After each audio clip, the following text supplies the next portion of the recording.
Bismillahirrahmanirrahim. Assalamualaikum warahmatullahi wabarakatuh. Alhamdulillahirabbil alamin wa bihi nasta'inu ala umuri dunya waddin wassalatu wassalamu ala asyrofil mursalin wa ala alihi wa sahbihi ajmain amma ba'du. Setiap manusia pasti menghadapi masalah, baik itu kesedihan karena kekurangan harta, utang, harapan akan anak, atau penyakit yang tak kunjung sembuh. Namun ada satu solusi utama yang sering dilupakan, doa. Doa adalah senjata pertama bagi seorang mukmin, bukan yang terakhir. Dalam menghadapi masalah, kita harus ingat bahwa Allah berkuasa untuk mengubah keadaan hanya dengan satu perkataannya. Allah cukup katakan, kun fayakun, jadilah maka terjadilah. Doa yang tulus dapat menghilangkan problematika yang kita hadapi. Para ulama menjelaskan bahwa ibadah seorang hamba tidak akan pernah bisa mencapai puncaknya kecuali tatkala dia meminta pertolongan kepada Allah Subhanahu wa Ta'ala. Tidak ada yang mudah dalam kehidupan ini kecuali yang Allah menjadikannya mudah. Dan sesuatu yang sulit kalau Allah sudah berkehendak bisa jadi mudah, dan Allah menyuruh kita berdoa. Baik, yang menjadi pertanyaannya, kita ini berdoa enggak? Dalam sehari semalam, berapa lama kita memohon kepada Allah Subhanahu wa Ta'ala? Banyak orang-orang yang berusaha, bekerja, berupaya, tapi doanya dikit. Karena dalam benak dia berpikir, dia usaha harus lebih keras daripada doa. Padahal enggak. Kalau dalam sehari kita berusaha 8 jam, kerja 8 jam, maka seharusnya 8 jam itu pula kita pakai untuk berdoa. Antum bisa melihat ada orang-orang yang kerjanya puluhan tahun, hidupnya enggak berubah. Kalau dalam pikiran kita, mungkin seharusnya orang itu sudah menjadi kaya gitu, yang kerja dari umur 17 tahun sampai umur 50 tahun, tapi nggak berubah-berubah hidupnya. Dan ada orang yang kerjanya sedikit, tapi hidupnya berubah.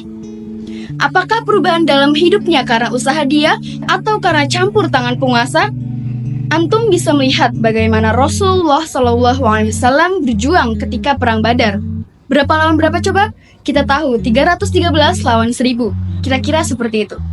Kalau dalam akal kita nggak mungkin menang. Dan Rasulullah SAW ketika itu berdoa memohon kepada Allah Subhanahu wa Ta'ala, yang membuat Abu Bakar itu kebingungan melihat bersungguh-sungguhnya doa Nabi SAW. Malam tanggal 17 Ramadan, para sahabat tidur, tapi Rasulullah SAW nggak tidur sampai pagi. Beliau berdoa. Ketika beliau mengangkat tangan sampai selendang di pundak Nabi SAW jatuh, diangkat sama Abu Bakar, ditaruh di pundak Nabi SAW, jatuh lagi. Sampai Abu Bakar mengatakan, Allah akan mengabulkan apa yang engkau minta ya Rasulullah, janji Allah pasti ditepati. Tapi dalam doa itu, Rasulullah SAW mengatakan, Ya Allah, penuhi janjimu kepadaku ya Allah, tepati janjimu kepadaku ya Allah. Ya Allah, kalau sampai sahabat-sahabatku terbunuh hari ini, engkau gak akan lagi disembah di muka bumi ini ya Allah. Sampai seperti itu doa Nabi SAW. Beliau yakin Allah Subhanahu wa Ta'ala akan kabulkan doanya, tapi kita disuruh yakin bersungguh-sungguh berdoa. Allah berfirman dalam surat Ghafir ayat 60 yang bunyinya, A'udzu billahi minasy syaithanir rajim. Bismillahirrahmanirrahim. Wa qala rabbukum ud'uni astajib lakum. Innal ladzina yastakbiruna an ibadati sayadkhuluna jahannama dakhirin. Shadaqallahul azim.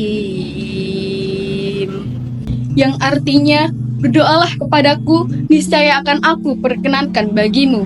Kalian berdoa minta sama aku, pasti akan aku kabulkan. Maka Allah ingatkan kejadian perang Badar itu, Allah ingatkan kita. Allah mengatakan, ketika kalian istighosah, minta tolong sama Allah Subhanahu wa Ta'ala ketika perang Badar itu. Lalu Allah tolong kalian. Allah turunkan 1000 malaikat, Masya Allah. Tapi kadangkala kita memang kurang berdoa. Kita itu lebih percaya kepada usaha kita. Kita itu lebih bergantung pada fulus kita daripada Allah Subhanahu wa Ta'ala. Contoh lain, Ketika Nabi Ayub menghadapi penyakit yang parah, beliau berdoa kepada Allah dan dengan satu doa yang tulus, Allah menghilangkan penderitaannya. Dan saat Nabi Yunus terjebak dalam kegelapan perut ikan paus, beliau berdoa kepada Allah dan Allah mengabulkan doanya, menyelamatkannya dari kesedihan. Dan juga ada Nabi Zakaria yang berdoa kepada Allah untuk diberikan anak meskipun sudah tua dan istrinya mandul. Setelah melihat keajaiban rezeki yang diberikan kepada Maryam, ia tidak putus asa dan memanjatkan doa yang tulus. Allah mengabulkan doanya dan memberikannya seorang anak, Nabi Yahya. Doa harus dikeluarkan dari hati yang tulus dan penuh harapan. Nabi Muhammad SAW bersabda bahwa kita harus berdoa dengan keyakinan bahwa Allah akan mengabulkan doa kita. Pilih waktu-waktu yang mustajab untuk berdoa, seperti sepertiga malam terakhir. Karena barang siapa yang bangun tengah malam, kemudian dibuka dengan sholat malam, kemudian berdoa kepada Allah Subhanahu wa Ta'ala dengan hati yang tulus, dengan penuh pengharapan, dengan husnuzon kepada Allah Subhanahu wa Ta'ala, maka sulit untuk tidak dikabulkan oleh Allah Subhanahu wa Ta'ala. Jangan pernah meremehkan kekuatan doa. Imam Syafi'i mengatakan bahwa doa adalah seperti panah yang dilepaskan. Suatu saat pasti akan mengenai sasaran. Mari kita berdoa dengan penuh keyakinan dan pengharapan agar Allah menghilangkan segala masalah yang kita hadapi. Demikianlah pembahasan tentang kekuatan doa. Semoga bermanfaat bagi kita semua. Wassalamualaikum warahmatullahi wabarakatuh.